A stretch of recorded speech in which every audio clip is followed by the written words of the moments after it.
ఓం నమ శివాయ. కార్తీక మాసం రాష్ట్రంలో ప్రతి శైవ క్షేత్రంలో కార్తీక మాసం సందర్భంగా దీపారాధన చేస్తున్నారు. చూడండి, కార్తీక మాసం కార్తీక పౌర్ణమి రోజున కృత్తికా నక్షత్రం అనగా చంద్రుడు కృత్తికా నక్షత్రంలో కలిసిన రోజు ఈ నెల కార్తీకం. హిందువులకు ఈ నెల శివుడు విష్ణువు ఇద్దరి పూజ చాలా పవిత్రమైంది చెప్తారు. సామూహిక దీపారాధన చేస్తూ ఉంటారు. ఇలా చూడండి, ఈ కార్తీక మాసం స్నానాలకు, వ్రతాలకు, నోములకు పవిత్రమైన మాసంగా చెప్తారు. సూర్యోదయానికి ముందే కార్తీక స్నానాలు చేసి తులసి కోట ముందు దీపారాధన చేయడం ఒక ఆనవాయితీగా వస్తుంది. ఈ కార్తీక మాసానికి సమానమైన మాసం లేదని చరిత్రలో కనిపిస్తుంది, వేదాల్లో తెలుస్తుంది. సత్యయుగంతో సమానమైన యుగం లేదని, వేదాలతో సమానమైన శాస్త్రం లేదని, గంగానది వంటి ఇతర నదీ నదాలు ఏదీ లేదని పురాణాల్లో చెబుతూ ఉంటారు పెద్దలు. ఈ నెల కార్తీక మాసం ధార్మిక ప్రచారంతో పాటు ఏకభక్తం వ్రతాలు చేస్తారు. దేవాలయాల్లో ఇలా దీపారాధన చేస్తే పుణ్యమని చెబుతారు పెద్దలు. చంద్రుడు పూర్ణుడై ఏ నక్షత్రంతో ఉంటాడో ఆ నక్షత్రం కృత్తికా నక్షత్రం అంటారు. కృత్తికా నక్షత్రంలో చంద్రుడు పూర్ణుడై సంచరించడం వల్ల ఈ మాసానికి కార్తీక మాసం అని పేరు వచ్చిందని చెప్తారు. కార్తీక మాసం అత్యంత పవిత్రమైనదిగా చెబుతారు, మహిమాన్వితమైనది అంటారు. ఎందుకంటే శివుడికి విష్ణుమూర్తికి ఇద్దరికీ ప్రీతిపాత్రమైన ఈ నెల మహిమాన్వితమైన నెలగా చెప్పుకుంటుంటారు. శివకేశవులు ఇద్దరికీ కూడా ప్రీతికరమైన మాసంగా పెద్దలు చెబుతూ ఉంటారు. ఈ నెలలోనే ఆలయాలు రుద్రాభిషేకాలు చేయటం, లక్ష బిల్వార్చన చేయటం, నోములు నోచటం, భక్తులకు సదాశివుడు ప్రసన్నుడై వారి అభిష్టాలను తీర్చిదిద్దుతాడని చెబుతారు. సకల శుభాలను కలుగజేస్తారు స్వామి. శివారాధన, ప్రార్థన, లింగార్చన, బిల్వార్చన, పుణ్యకార్యాలు ఆచరించటం ఈ మాసంలో విశేష ఫలాన్ని అందిస్తాయని చెప్తారు. కార్తీక దామోదర వ్రతాన్ని కూడా ఈ దీక్షగా ఆచరిస్తారు ఈ నెలలో. ఇది కార్తీక మాసం విశిష్టతగా చెబుతూ ఉంటారు.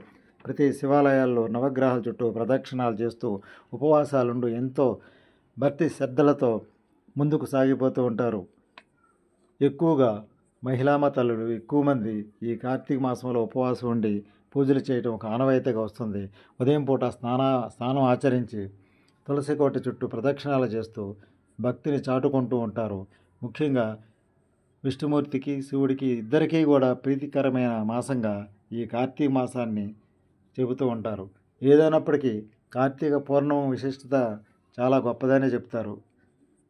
అందువలన ఈరోజు రాష్ట్రం నలుమూలల్లో ప్రతి శివాలయాలు కూడా కార్తీక దీపారాధన, సామూహిక దీపారాధన చేస్తున్నారు. చూడండి, దేదీప్యమానమైన దీపారాధన, దీపం పరబ్రహ్మ స్వరూపంగా చెబుతూ ఉంటారు. దీపం తమసోమ జ్యోతిర్గమయ అంటూ చెబుతూ ఉంటారు. ఈ విధంగా దీపారాధనకి ఎంతో ప్రాముఖ్యత ఉందని చెబుతూ ఉంటారు. ఏదైనప్పటికీ ఒక పుణ్యం కోసం, పాప హరణం కోసం పవిత్ర మాసంగా కార్తీక మాసం ఉపవాసం ఉండి సూర్య నమస్కారాలు చేస్తూ, అదేవిధంగా ప్రదక్షిణాలు చేస్తూ, ఈ విధంగా శివాలయాలు, వైష్ణవాలయాలు, రాష్ట్రం మొత్తం మీద విష్ణాలయాలు, శైవాలయాలు ఇవన్నీ కూడా భక్తజనంతో కిటకిటలాడుతున్నాయి. చూడండి, ఇది కార్తీక మాసం విశిష్టతగా చెప్పుకోవచ్చు. ఏదైనప్పటికీ శివకేశవులకి ఇద్దరికీ కూడా ప్రీతికరమైన మాసంగా కార్తీక మాసం ఉపవాసాలు ఉండటం చేస్తూ ఉంటారు. అదేవిధంగా నోములు, వ్రతాలు చేస్తూ ఉంటారు. ఈ మాసం ఉసిరి చెట్టు కింద భోజనం చేయటం, ఇలా పూజలు చేయటం కూడా ఒక సాంప్రదాయంగా వస్తుంది. అదేవిధంగా తులసి కోట ముందు దీపారాధన చేయడం, ప్రదక్షిణాలు చేయడం కూడా ఒక ఆచారంగా, ఆనవాయితీగా వస్తున్న సాంప్రదాయంగా చెప్పుకోవచ్చు. కార్తీక మాసంలో ఏ మాసమైనా సరే ఈ మాసానికి విశిష్టత ఎక్కువ. ఈ చలికాలంలో కార్తీక దీపారాధన చేయడం ఎంతో ప్రాముఖ్యంగా చెబుతూ ఉంటారు పెద్దలు. ఏదైనప్పటికీ రాష్ట్రం నలుమూలల్లో శైవ క్షేత్రాల్లో, పంచారామాల్లో, శైవ క్షేత్రాల్లో, అమరావతిలోను ప్రతి శివాలయంలో కూడా ఈరోజు కార్తీక మాసం జరుగుతుంది. అదేవిధంగా ప్రతి సోమవారం కూడా కార్తీక వన సమారాధనలు చేస్తూ ఉన్నారు. సహభక్తి భోజనం చేయటం కూడా ఎంతో మంచిదని చెప్తున్నారు. అమ్మవారికి, స్వామివారికి పూజలు చేసి తరువాత సహభక్తి భోజనం చేయటం కూడా ఒక ఆనవాయితీగా, ఒక ఆచారంగా భక్తి శ్రద్ధలతో ఈ ఆంధ్రప్రదేశ్లో ఇలా జరుపుకోవటం చాలా సంవత్సరాల నుంచి జరుగుతుంది.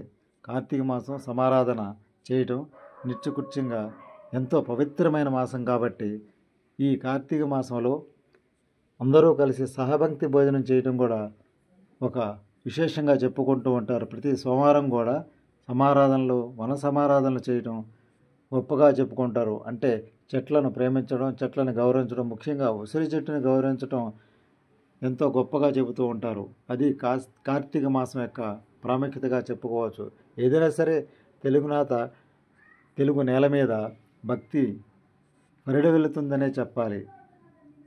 ఈతి బాధల నుంచి భవిష్యత్తులో మనకి ఎంతో ప్రయోజనకరంగా రాష్ట్రాన్ని మరింతగా ముందుకు తీసుకెళ్లాలని కోరుకుందాం. ఓం నమః శివాయ, ఓం నమః శివాయ.